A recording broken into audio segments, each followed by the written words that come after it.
Let's keep that Mariners talk going and bring in longtime Mariners analyst Bill Kreuger. 13 years in the majors. Bill, the Mariners are in first place for the first time this season.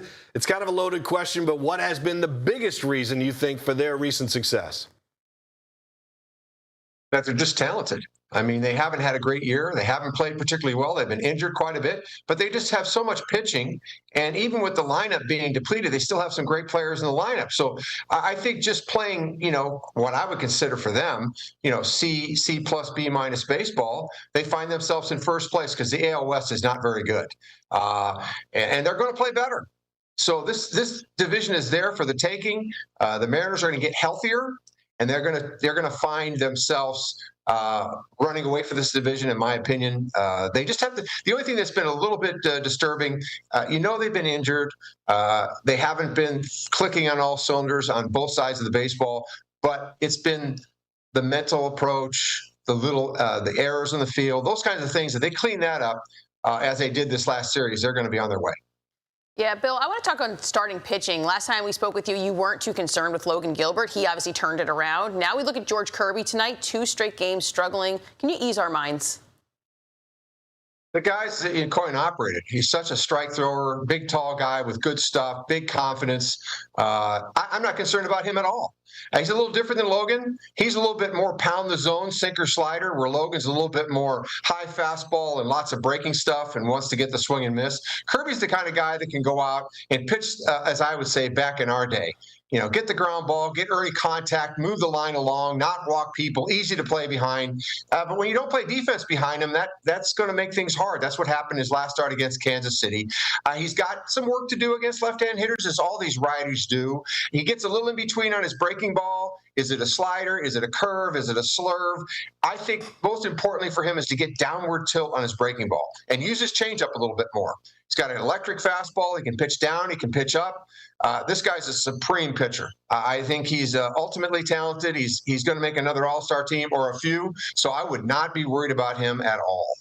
Okay, the piggyback debate came to a head this week when Castillo and Bryce Miller both seemed a wee bit agitated after a win. We learned it'll continue at least one more time on Sunday. What do you see after that? Can this really work? Is this be something that's sustainable? It's not sustainable, in my opinion. They're placating a situation that's not, you can't placate. These guys are both wired to be starters. They're top shelf starters. They expect to take the ball every 5 days and start the game and take it as far as they can. And you're really truncating that on both ends. And they're taking turns, which seems kind of silly, seems very elementary. At some point, you have to make a hard decision. One guy has to be the starter. One guy has to be the long reliever. That's it.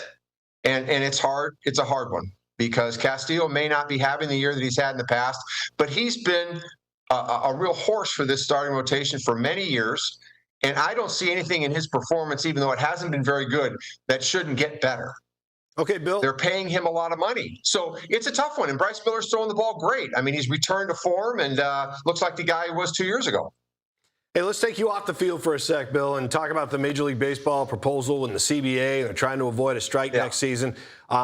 We see that they proposed a $170 million floor, which I thought was pretty cool. And this proposal actually looks pretty favorable, but I want to get your take on it and what you think about this first strike from MLB. Well, I'll say this. I've always felt like some kind of ceiling and floor made a lot of sense in Major League Baseball. What you have to understand is the players have been trained to respect the guys that passed the torch before, that stood the line, going back to when Marvin Miller kind of changed the whole paradigm of negotiations and put a lot of power and leverage in the players' hands. And the players have been very, determined not to let that go, to keep the free market open. That's where they stand. The word cap, you just can't get the players to say that word. To me, if you raise the amount of total revenue you're bringing into the game, then the player should be happy as long as it's something that escalates over time. How the formula gets worked out can be worked out. I think you may want to call it something besides cap, because some of these guys, as soon as they hear cap, they're going to vote against it. There's a lot of things they can do. I don't think the numbers are where they're going to be. I think the ceiling probably has to be higher. The floor probably has to be lower. There has to be some kind of a walk-in period where teams are able to adjust. The other thing that I think they need to do, and this is where the players have been blind, is they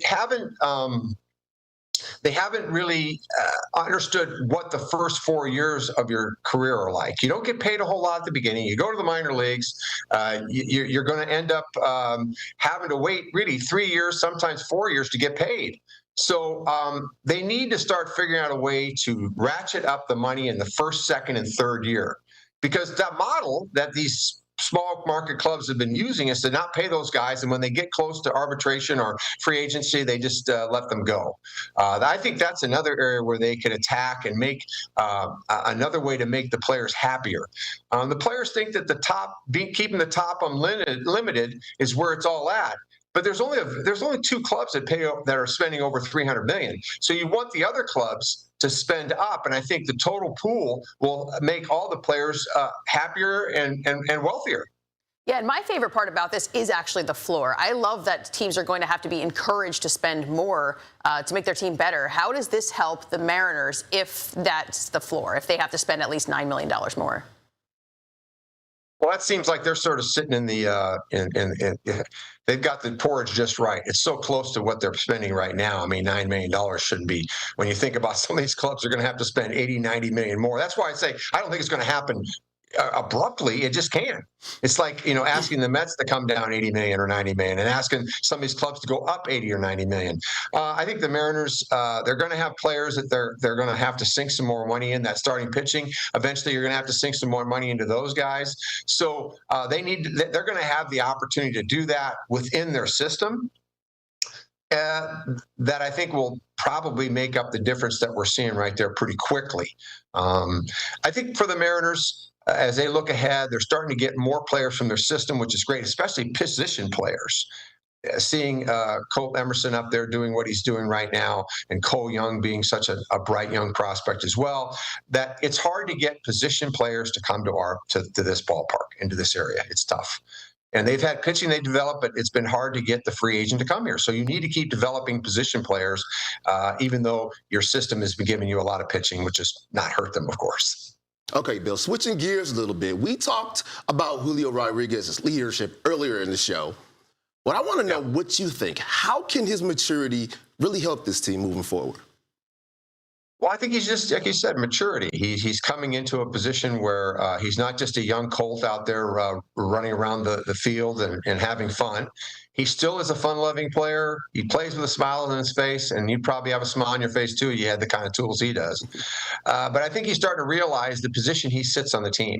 That everybody's looking at him. Everybody's looking at him to be the person that sets the tone of the team. I mean, especially without Cal Raleigh there, I think Julio's, I would say, next in line.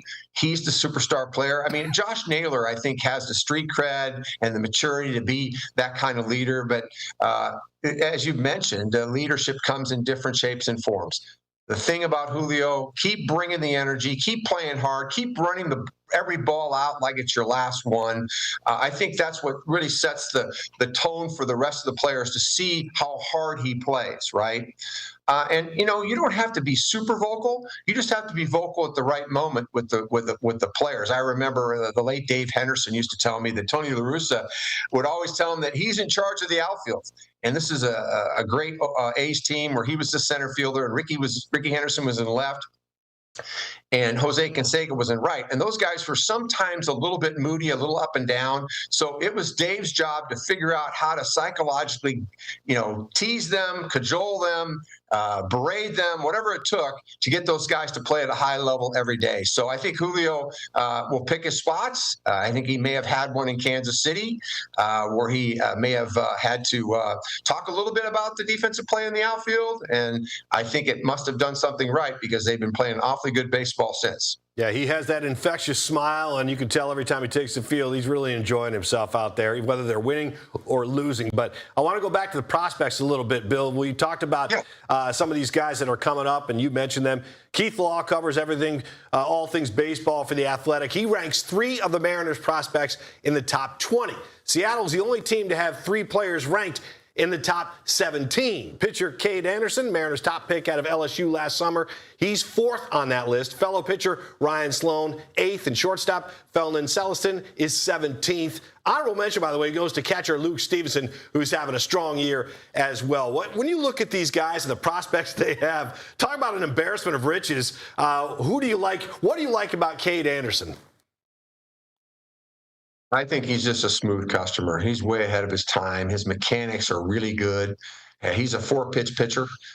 He can maneuver the baseball around with his fastball. He's got a slider, curve, and changeup. He can pitch. He can change speeds in bad counts, in fastball counts. He can really do everything. He throws above average. He's just made to be a very successful starting pitcher, coming from the left side where the Mariners don't have anybody. We just saw this kid, Gabe Jump, pitch for Oakland, who came out of the same class. To give you an idea, you saw him pitch.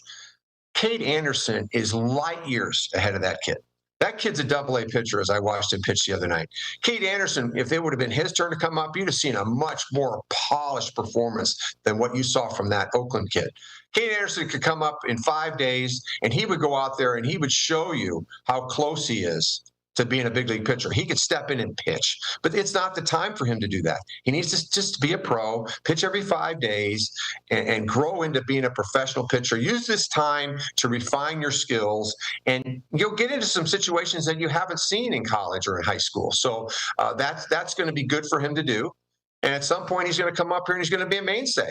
I've mentioned the guy Floyd Bannister. You got to be a little bit old to know who Floyd Bannister was, but same kind of pitcher. Above average, not real tall, real tight mechanics. Ball kind of jumped out of his hand. Lots of control of off-speed pitches. Just a real bulldog. Pitched one of like 150 games. I see Cade Anderson in that same mold. A guy that can make an all-star team. The guy can pitch for a long time in the big leagues. You know, it's almost embarrassing to be sitting up here listening to you, Bill, because, you know, you bring up Dave Henderson. Maybe if people don't remember him, I do. Floyd Bannister, yeah, I remember him too. Yeah, these youngsters, I'm sitting here. I need to get some younger guys. I know all of them very well, very well. I had posters on my wall. I feel very old today, Bill, but I love you bringing up some of those names of the past and some of those guys. Man, that outfield you talk about with the A's, outstanding. So thanks a lot for your time, Bill. Thanks for coming on. We appreciate the insight as always, and enjoy your weekend. Yeah, thanks, guys. Enjoy the rest of your show.